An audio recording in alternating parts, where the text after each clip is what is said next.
नमस्कार विद्यार्थियों।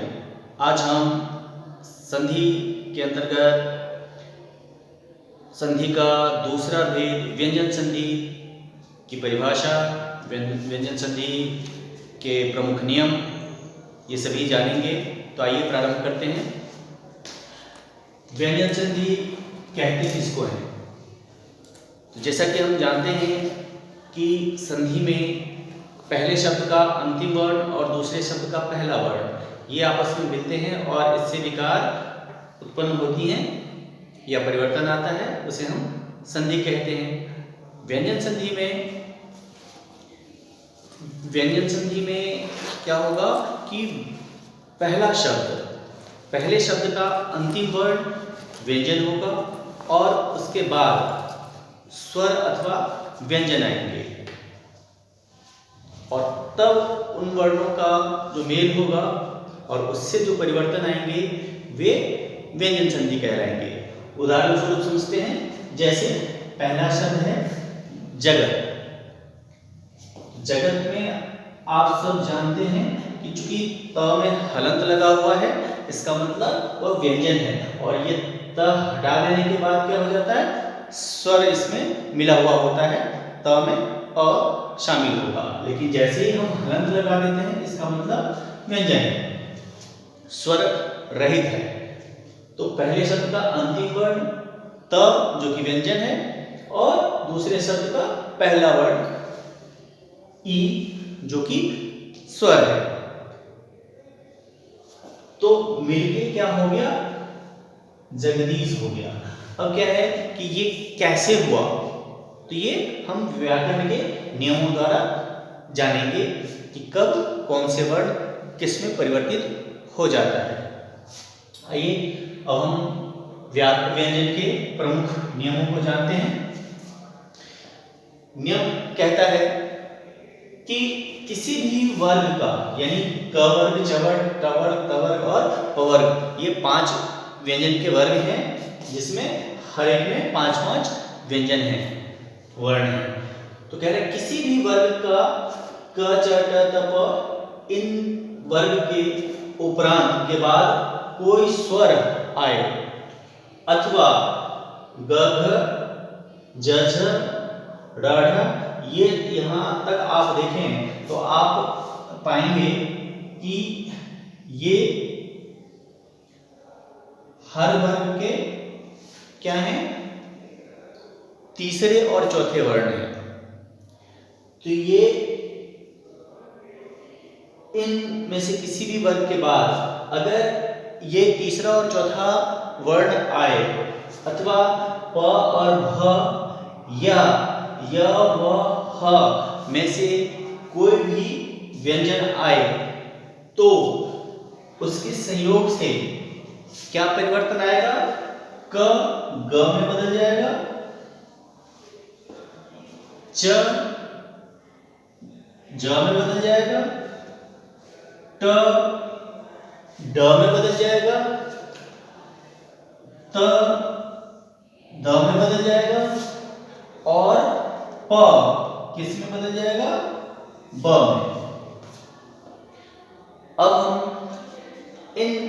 ये जो परिवर्तन आएंगे इनको हम उदाहरणों द्वारा समझते हैं। जैसे क का ग में बदलना, जो हम यहाँ इस नियम को देखें तो क्या हो रहा है, क का ग में कैसे परिवर्तन आएगा वो हम देखते हैं। जैसे शब्द है दिक् और गज, तो यहाँ व्याकरण के नियम के अनुसार क्या हो रहा है कि इस वर्ग का क यहाँ आया और उसके बाद इनमें से कोई सा भी, तो इनमें से ग आया।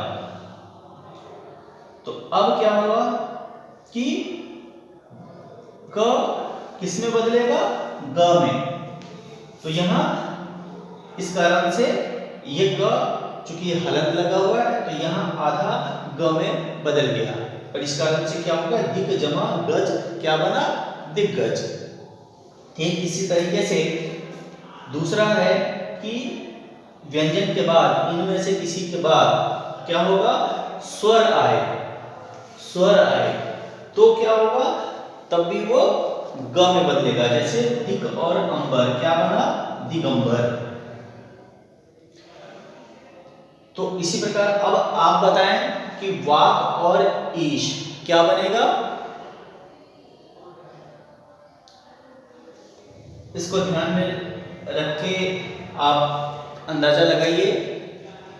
बिल्कुल, दिक और वाक और ईश क्या बनेगा?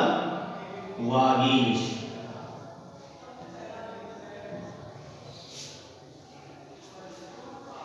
और यदि इसी प्रकार वाक जमा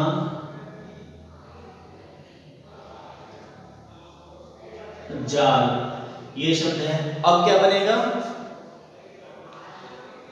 वाक दिक वाक जाल, तो क किस में बदलेगा? ग में। तो इस कारण से क्या बन जाएगा?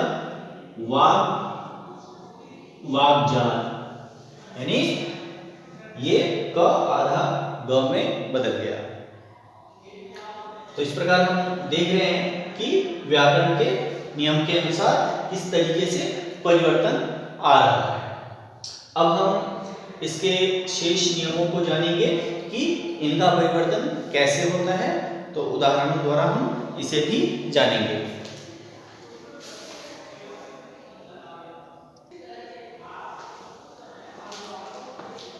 तो हम बात कर रहे हैं कि अब इन नियमों को कि कैसे परिवर्तित होता है, तो आइए उदाहरण द्वारा जानते हैं। जैसे च का ज में परिवर्तन कैसे होगा? तो अच जमा अंत, यहां इनमें से च आया और अगला जो है वो क्या है? स्वर है। तो नियम के अनुसार च किस में बदलेगा? ज में। तो क्या हो जाएगा? अच जमा अंत, शब्द बनेगा अजंत। ठीक इसी तरीके से अब अगला नियम कह रहा है ट का ड में, तो ट का ड में परिवर्तन कैसे आया? षट जमा आनंद, तो क्या बनेगा? शब्द ट किसमें बदलेगा? ड में, तो शब्द बनेगा सडानंद।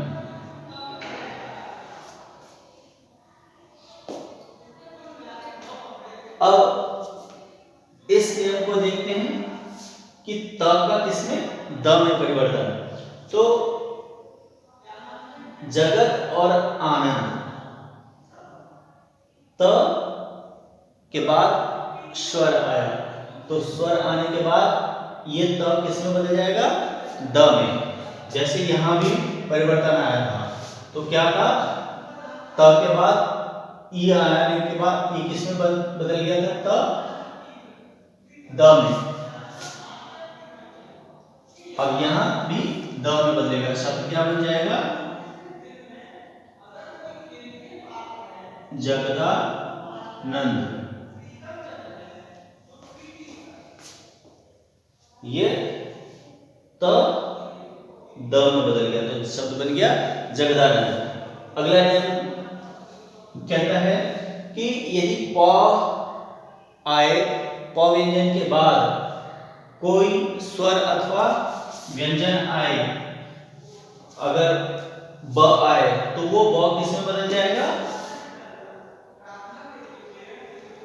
प ब में बदल जाएगा अगर प के बाद कोई स्वर अथवा व्यंजन आता है। तो यहाँ अप जमा ज है, तो शब्द क्या बनेगा? अब्ज। तो इस तरीके से पहला नियम ये कहता है कि इस तरीके से परिवर्तन आएगा। क ग में, च ज में, ट ड में, त द में, प ब। अब हम अगले नियम की ओर बढ़ते हैं।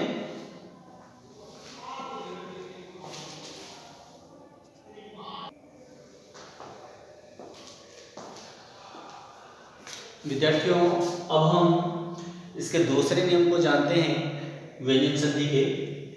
इसमें कह रहा है कि यदि किसी वर्ग यानी ये जो पांचों वर्ग हैं क च ट त प, इनमें से किसी भी वर्ग के ये वर्ण आए, उसके बाद यदि दूसरे शब्द का पहला वर्ण म अथवा न आए तो उसके मेल से क्या परिवर्तन आएगा? क अंग में बदल जाएगा, च य में बदल जाएगा, ट ण में बदल जाएगा, त न में बदल जाएगा और प म में बदल जाएगा। कहने का मतलब इसमें यह है कि जो पहला वर्ण है वो इसी वर्ग का अंतिम यानी पांचवा वर्ण के रूप में बदल जाएगा। आप ध्यान से देखें तो ये भी पांचवा वर्ण है, ये भी पांचवा वर्ण है अपने वर्ग का, ये भी अपने वर्ग का पांचवा है और ये भी अपने वर्ग का पांचवा है। ये सभी अपने वर्ग का पांचवा वर्ण है जिसमें वो बदल जाता है। उदाहरण स्वरूप यहाँ क का पांचवें वर्ण के रूप में तो वाक जमा मैं, नियम के अनुसार इनमें से कोई आया तो क्या बदल गया? वांग्मय हो गया।